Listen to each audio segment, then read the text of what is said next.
I have no idea how to make YouTube videos. I have no idea how to film videos. I have no idea what it takes to actually be successful on the internet. And I have no camera. I've got no ring light. I've got nothing that you would, I don't know, maybe normally think of in order to actually get started. I don't even know how to make videos. All I know is that I've got a cell phone and cell phones have cameras on them. So why not? How hard could it be? That's what I want to know. I want to know, how hard could it be? How hard could it be to start a YouTube channel? How hard could it be to do the things that I see on that YouTube channel? A lot of times when I just want to watch something that's just kind of relaxing and a bit cathartic, is I will just watch someone do hard work. Now, it sounds funny because there is a lot of videos out there of, oh, let's say, somebody doing some type of restoration on some type of old something or other. It could be an old lighter or an old knife or just an old toy, for example, an old Tonka truck or something. And I watch the videos from the start to finish and the whole process, and I, learn. I don't know. When I'm watching it, I feel like I learn a little bit, and then I kind of get the whole satisfaction of completing something, completing a project where I'm watching that video that I don't get when I'm watching other videos. Which is one of the reasons why I like to watch project videos where someone is taking an axe and turning it into a knife or something silly. I don't know.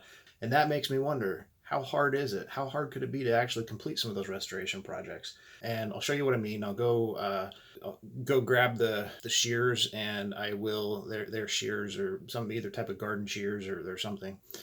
Probably garden shears. And I'm going to go get them, take them apart, film myself taking them apart, and then I will find out how hard it is actually to make a restoration video, how hard it is to actually get in there and finish a project that I see on YouTube. That's what I'm really genuinely interested in. I'm genuinely curious, how hard does it take? I'm starting this YouTube channel with nothing. I'm starting with my cell phone just because I have one, and it happens to have a camera on it. It happens to have a way to record video. Now I don't even have a tripod. What I have is a cell phone holder that somebody got me for maybe Christmas or something, and it is kind of cheap, it's kind of cheesy, and it's chintzy, that's for sure. It was designed to, I don't know, mold over the arm of a couch or something so you could hold your cell phone in front of you, but this is what I'm going to use. This is it.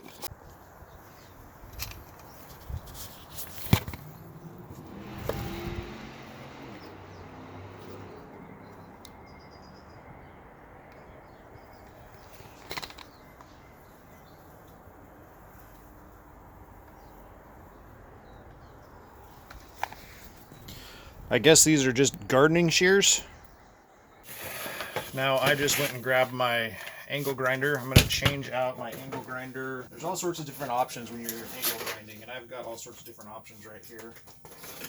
And let me see if I can actually pull some of these out. And then I don't know what the right answer is, or if there is a right answer to what is the best thing to actually use in order to clean the rust off of this the quickest. I've got this type of wire wheel, but this one's starting to wear down, so I'm not going to use that one. And then I've got a couple of wire brush cups.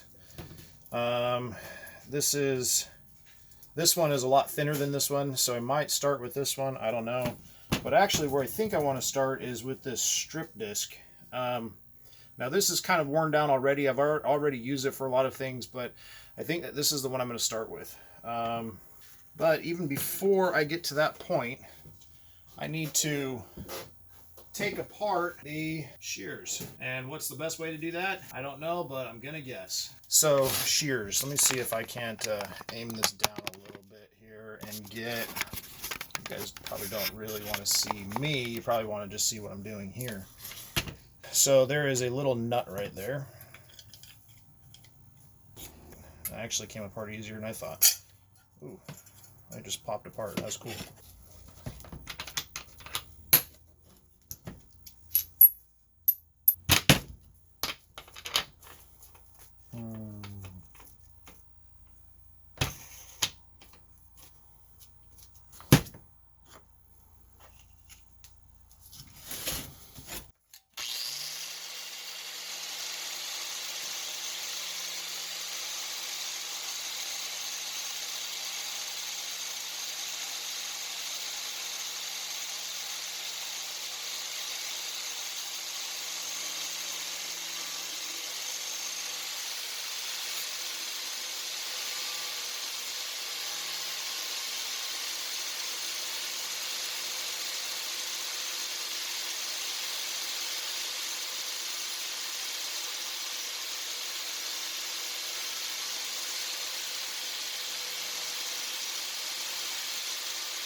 Anyone have any good tips for keeping your glasses from getting fogged up? This is driving me crazy. My glasses are getting fogged up way too quick.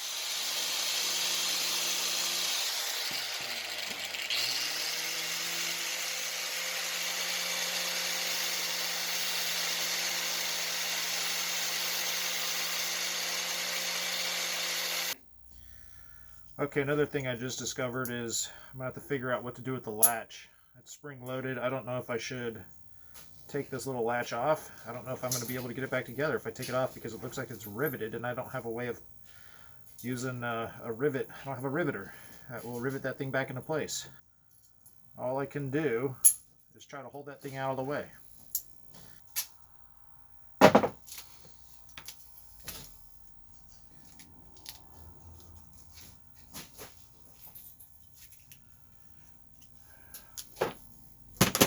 One of the things I've discovered is that while I am starting out making these YouTube videos, I've got lighting, and that lighting is pretty good for the shop, but it's terrible for filming. So if I want to continue making videos, I'm going to figure out how to do this, then I've got to figure out my lighting situation, because that lens glare is really bad. Maybe a cleaner, maybe if I wipe off my camera, that'll help. Hold on. Nah, it's not that. Okay, now I just happen to have a vise right here, and I am going to move the camera out of the way, because apparently my camera's in the way of me actually being able to work, which is bad. That's another thing that's incredibly hard to figure out, is how do you put the camera, how do you get a good camera angle and still get your shot? Like, camera angles is, that's one of those things I never think about, how hard it is when I'm making a YouTube video. But now that I'm trying to make YouTube videos, I'm starting to think about it, and I'm realizing it's not that simple. Oh, that bent really easily. Like, way easier than I expected.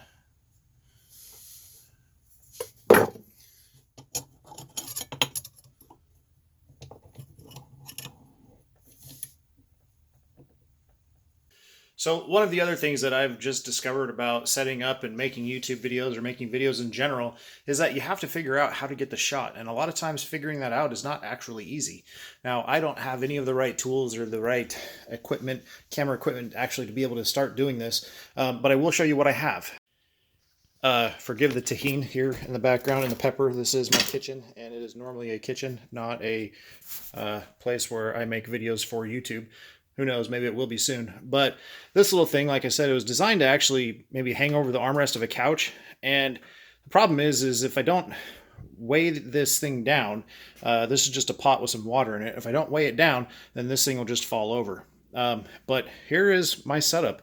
Is it cheesy? Probably. Yeah, actually, it's kind of okay. It happens. And here is my pan. There is my Rubbermaid container. My pan has my shears in it. Gonna put these things in here. There we go. And I am going to dump in some vinegar. I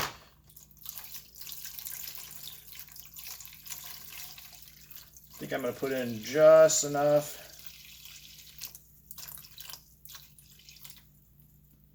to cover it. I don't think that I have to cover it completely, because what I'm going to do is add a little bit of hot water. Is this diluting the solution? Yeah, it's diluting the vinegar. Do I need full strength vinegar? I don't know, I guess we're going to find out.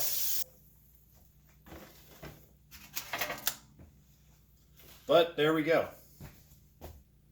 Hopefully it will remove some of that excess rust that's in there. Some of the rust that was in the tight corners that I couldn't get to. I have no idea how long it's got to soak for, but I'm going to leave it until I see something happening. You can see it working. I'm really happy about that. You can see the little bubbles coming up off of the... When I first started, that wasn't there. So I know it's working. I know stuff is coming off of it. That's great. I couldn't be happier. That's awesome. Very happy to see that this is already working. Oh yeah, look at that. You see that little piece of rust floating around?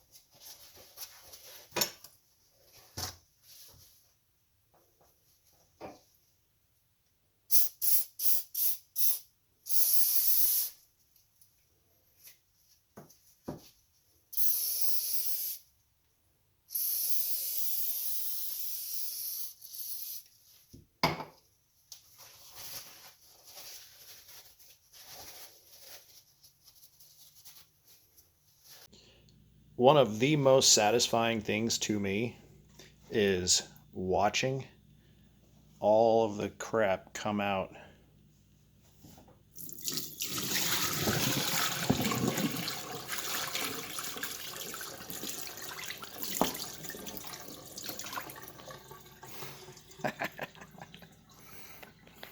Look at all that. One of the things I'm learning the quickest is that getting the right camera angle is really hard in a lot of cases. So what I want to do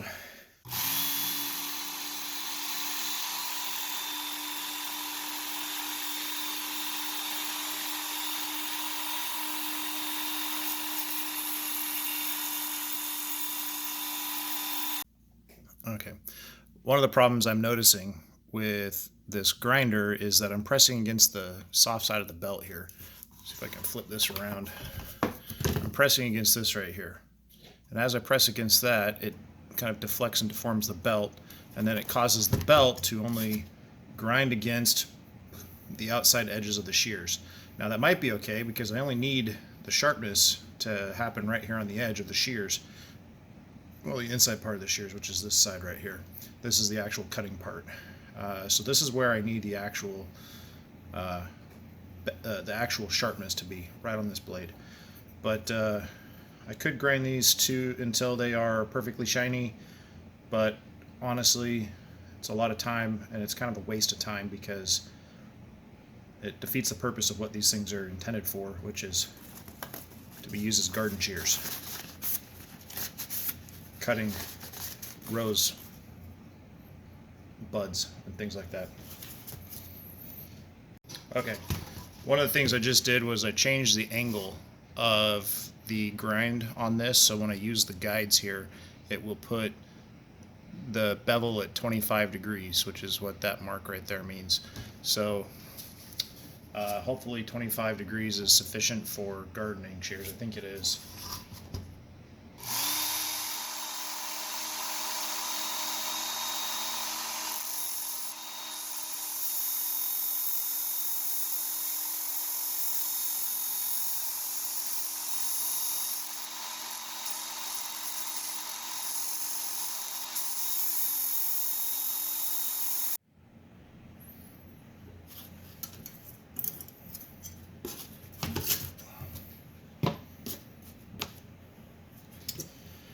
Seems like whenever I'm watching a restoration video, they always do this little shot towards the end where they lay everything out in a nice neat pattern. This is actually pretty easy because there's actually only the 4 parts plus this little thing that I never took off. I did grease it, however, so it does move fairly well. I'm going to do a final assembly, and then I'm going to Plastidip and then hang it in over something to dry. And so there is a problem. I did spend a little bit of time sharpening this, and you can see that the edge of the blade now is shiny where I spent some time sharpening it. And the problem is with these that they are probably not very good shears. If you ever wonder, we'll put it together and then we'll give it a test and see if they actually are any good. The reason I say that they are probably not any good is because when I was working on it, I discovered that the blade itself bends very easily, which is not something normally that you want in tools. You normally, when you have a tool, you use a hardened tool steel, and the hardened tool steel doesn't bend very easily and also maintains an edge fairly well. Now this doesn't. This only has the one edge here on the top. This is just flat and there is no edge, so I didn't bother sharpening this. Another thing I've seen in restoration videos is that they will take the time with something like this to just polish the crap out of it and make it all nice and bright and shiny. Now, I decided against that. The reason I decided against that is because when I was removing all of the rust, I discovered that these are very cheap and the blades are probably not hardened tool steel, and they bend way too easily to actually be good usable shears. However, I am going to do a final assembly just for the video, probably try to cut something just for the video. And honestly, I'm probably shouldn't even plastic dip them because it's a waste of plastic dip. But I'm going to do that anyways just for the sake of the video. But anyway, little screw, this little bolt right here has an interesting washer on it, and that little washer, oh, there we go. Now that's actually in view. That particular washer is what allows the shears to move against each other and not have this bolt tighten. These things don't need to be very tight in order to work.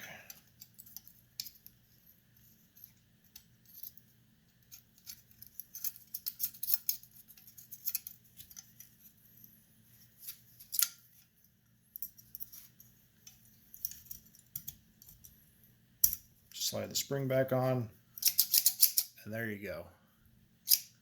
Garden shears, freshly cleaned, removed rust, and sharpened an edge. Now let's see if it actually can cut something.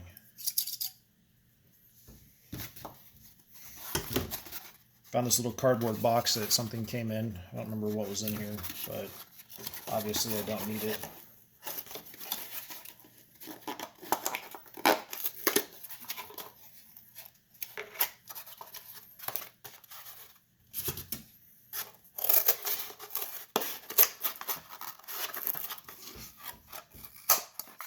Well, I'm actually surprised it cut the cardboard. Maybe I will hang on to these just so I can cut cardboard with them.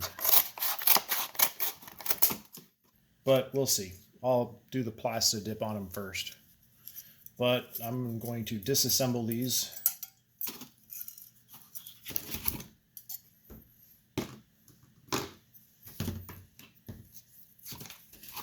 I don't want plastic dip on this thing right here because I want the latching mechanism to be able to move. If I can get it.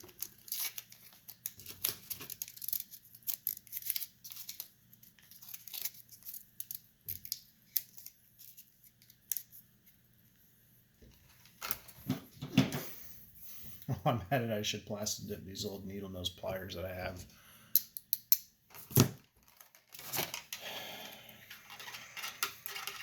So what I'm going to do, hang the shears from the wire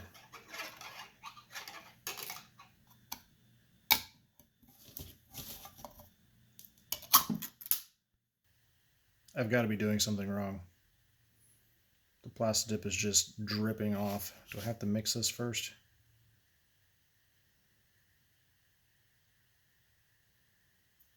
You know what I forgot to do?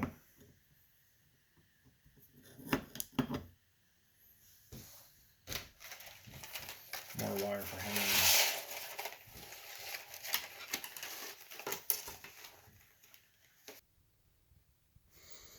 There they are, hanging in the box.